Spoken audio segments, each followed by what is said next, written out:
নমস্কার, আপনারা দেখছেন সংকেত মিডিয়া, সোজা কথা সহজভাবে। নমস্কার, সংকেত মিডিয়া আপনাদেরকে স্বাগত। আর আজ 26শে মে, ঘড়িতে এখন সন্ধ্যে 6টা বেজে গেছে।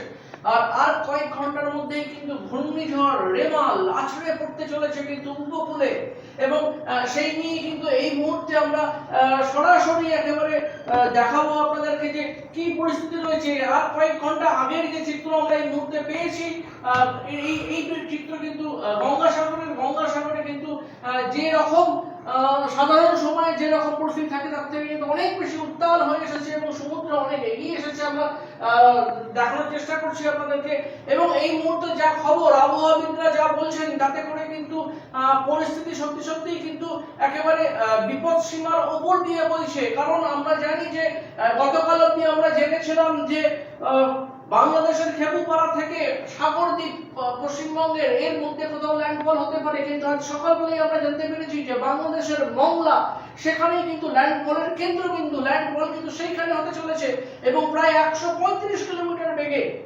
আছড়ানোর সময় যে সিভিয়ার সাইক্লোন হয়েছে তা আছড়াতে পারে কিন্তু প্রায় 135 কিলোমিটার বেগে।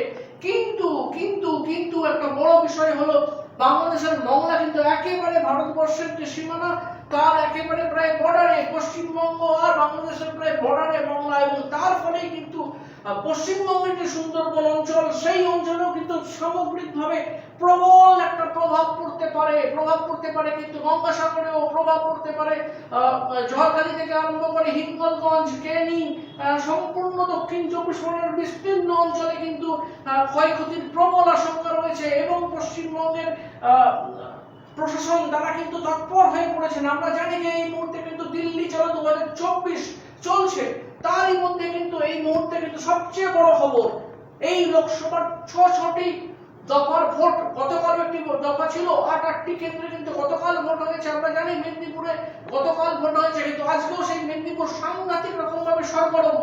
কারণ আর কয়েক ঘন্টা পর যে সিভিয়ার সাইক্লোন রেমাল ঝাপটাতে চলেছে কিন্তু এই পশ্চিমবঙ্গের উপকূলেও বটে, সেই তারই রেশ বা তারই প্রভাবে কিন্তু সকাল থেকেই দীঘা কিন্তু একেবারে উন্মত্ত হয়ে রয়েছে। আমরা জানি দীঘাতে প্রশাসনকে নামাতে হয়েছে, দীঘার উপকূলে কিন্তু পর্যটকদের ভিড় সরিয়ে দেওয়া হয়েছে, প্রশাসনকে কিন্তু কড়া হাতে মোকাবিলা করতে হচ্ছে। এবং গতকাল ভোটের দিনেও কিন্তু এই রেমালের প্রাক প্রভাব হিসেবে গতকালও কিন্তু দুর্ঘটনা ঘটে গেছে, দুটি প্রাণ দীঘার অতলে তলিয়ে গেছে। যাতে করে বড় ক্ষয়ক্ষতি না হয় তার জন্য প্রশাসন কিন্তু একেবারে তৎপর হয়ে পড়েছে, উঠে পড়ে লেগেছে। আমরা জানি গতকাল থেকেই কাকদ্বীপের এসডিও অফিসে কিন্তু দক্ষিণ 24 পরগনার যিনি ডিএম আছেন সুমিত গুপ্তা, তিনি এবং তার টোটাল টিম তারা কিন্তু কাকদ্বীপ থেকে কিন্তু মনিটরিং করছেন যে কিভাবে এই ঝড়কে মোকাবিলা করা যায়। আমরা জানি যে আমাদের বিজ্ঞান অনেক উন্নত হয়েছে, আরো অনেক কিছু মেশিনারি মানুষের হাতে রয়েছে, কিন্তু তারপরেও কিন্তু প্রকৃতির কাছে মানুষের কত বড় অসহায় প্রতিবার আমরা কিন্তু বুঝতে পারি। 2009 আমরা জানি আয়ান এসেছিল 25শে মে, গতকালই কিন্তু আর এক বর্ষপূর্তি, 15 বছরের বর্ষপূর্তি কিন্তু গতকাল হয়েছে। অপরপক্ষে 20শে মে কয়েক বছর আগে 2020, কেউ সেটিতে আনতে চাইবেন না বোধহয়, আমফান, একেবারে টাটকা স্মৃতি। শুধু গঙ্গাসাগর সুন্দরবন অঞ্চল নয়, দক্ষিণ 24 পরগনা নয়, কলকাতা, উত্তর 24 পরগনা থেকে আরম্ভ করে বিস্তীর্ণ অঞ্চলে বিরাট ক্ষয়ক্ষতি হয়েছিল। কলকাতা পর্যন্ত কিন্তু কেঁপে গেছিল নবান্নের কাঁচের দরজা জানলা। তাই কোথাও না কোথাও কিন্তু সংকেত মিডিয়ায় বারে বারে আমরা বলার চেষ্টা করছি যে এবারও কি অশনি সংকেত, আর কয়েকটা মাত্র ঘন্টা, তারপরেই কিন্তু কিছু না কিছু একটা ঘটতে পারে। বিপদ একেবারে দরজায় করা যাচ্ছে রাতের অন্ধকারে। ডায়মন্ড হারবার ক্রিমিনাল মুক্ত করতে ও শান্তি ফেরাতে ডায়মন্ড হারবার লোকসভা কেন্দ্রে বিজেপি মনোনীত প্রার্থী ভূমিপুত্র অভিজিৎ দাসকে পদ্মফুল চিহ্নে 1 নম্বর বোতাম টিপে বিপুল ভোটে জয়ী করুন। প্রবল অশনি সংকেত, আমরা জানি না শেষ অবধি কি হবে, কিন্তু সাধারণ মানুষ তাদেরকে তৎপর থাকতে হবে, প্রশাসনকে তৎপর থাকতে হবে। এবং একটা বিরাট বড় প্রশ্ন কিন্তু প্রতিবার উঠছে যে প্রশাসনের তৎপরতা, নিশ্চয়ই প্রত্যেকটা ঝড়ের আগে প্রশাসন সাংঘাতিক তৎপর হয়ে উঠলেও সারা বছর প্রশাসনের তৎপরতা সেভাবে চোখে পড়ে না কেন? আমি একটু আগে দেখছিলাম সহকর্মীর পাঠানো এক ভিডিওতে হিঙ্গলগঞ্জ, সেখানে কিন্তু বাঁধের ওপর দিয়ে জল ঢোকা শুরু হয়ে গেছে। জলের ঝাপটানিতে কিন্তু বাঁধ কোথাও ক্ষতিগ্রস্ত হওয়া শুরু হয়ে গেছে। যদি আগামী কয়েক ঘন্টায় যেরকমটা ভাবা হচ্ছে তাই যদি ঘটে, আবহাওয়াবিদরা যা বলছেন তারই যদি প্রতিফলন আমরা দেখতে পাই, তাহলে নিশ্চিত করে বলতে পারি যে হিঙ্গলগঞ্জে বাঁধ, ঝড়খালিতে বাঁধ, এগুলো ভাঙতে পারে, বাঁধ ভাঙতে পারে মৌসুমী দ্বীপেও। যদি তাই হয় তাহলে বিস্তীর্ণ মানুষজন তারা কিন্তু সমস্যায় পড়বেন।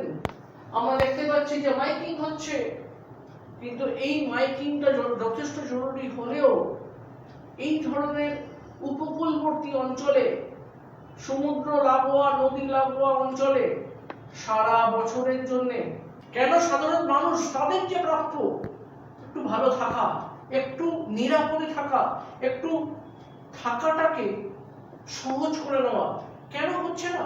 কেন প্রত্যেকবার একটা করে ঘূর্ণিঝড় আসছে আর ঘূর্ণির পাকে একেবারে সমুদ্রের অতলে ভেসে যাচ্ছে প্রত্যেকবার এইসব অসহায় মানুষদের ঘর বাড়ি, তাদের গবাদি পশু, গৃহপালিত জিনিসপত্র সহ গৃহপালিত পশু সমস্ত জিনিসপত্র কেন হচ্ছে? আর কতদিন? বিজ্ঞান এগিয়েছে, প্রযুক্তি এগিয়েছে, মানুষের সুবিধা পাওয়ার যে পরিস্থিতি সরকারের কাছে তার জন্য অনেক কিছু মজুদ আছে, তারপরেও প্রত্যেকবার এই ঘটনার কেন পুনরাবৃত্তি হবে? সাধারণ মানুষ তারা ভোট দিচ্ছেন, লোকসভা, বিধানসভা, পঞ্চায়েত, ভোটের পর ভোট দিচ্ছেন। আপনারা যারা সরকারে আছেন, প্রশাসনে আছেন, তাদের দায়িত্ব আপনারা নিশ্চয়ই ভালো থাকবেন, কিন্তু এই মানুষদেরকেও ভালো রাখার দায়িত্ব আপনাদের। তাই যে কোনো অবস্থায় এই মানুষদের পাশে দাঁড়ানো দরকার। নিশ্চয়ই ঘন্টায় ঘন্টায় ঘূর্ণিঝড়ের অভিমুখ কোন দিকে যাচ্ছে আমরা জানি। রাত 11টা থেকে 1টার মধ্যে ল্যান্ডফল হওয়ার কথা, একেবারে গভীর রাতে। একটা সময় আমরা জানতাম যে গভীর রাতে ডাকাতি হতো, হারে করে ডাকাতির দল গ্রাম বাংলায় এসে ডাকাতি করে গ্রামের পর গ্রাম তছনছ করে নিয়ে চলে যেত। আর আজকে 26 তারিখ, তার কি পুনরাবৃত্তি? প্রকৃতি এসে ডাকাতি করে নিয়ে যাবে? জানি না কি হবে। যত সময় এগোবে নিশ্চয়ই আপনাদেরকে দেখাবো সেই চিত্র। প্রতি মুহূর্তে ক্ষণে ক্ষণে চোখ রাখুন সংকেত মিডিয়ার পর্দায়। আর নিজেরা এই ঝড়ের পরে ফিরে এসে যখন ভোট দিতে যাবেন ইভিএম এ, মাথায় রাখবেন কারা কতটা পাশে থাকলো, কারা কতটা আপনাদের কাছের পাশের, তার উপরেই নির্ভর করছে কিন্তু মস্তবে কারা বসবেন সেটা ঠিক করে দেওয়ার দায়িত্ব আপনাদের। চোখ রাখবেন সংকেত মিডিয়ার পর্দায়। আমি পার্থ আবার ফিরে আসবো এই কন্ট্রোল রুম থেকে। প্রতিবার সংকেত মিডিয়ার কলকাতার অফিস থেকে প্রতিবার আপনাদেরকে দেখাবো ঠিক কি অবস্থা রয়েছে। ভালো থাকবেন, নিরাপদে থাকবেন। Subscribe our channel.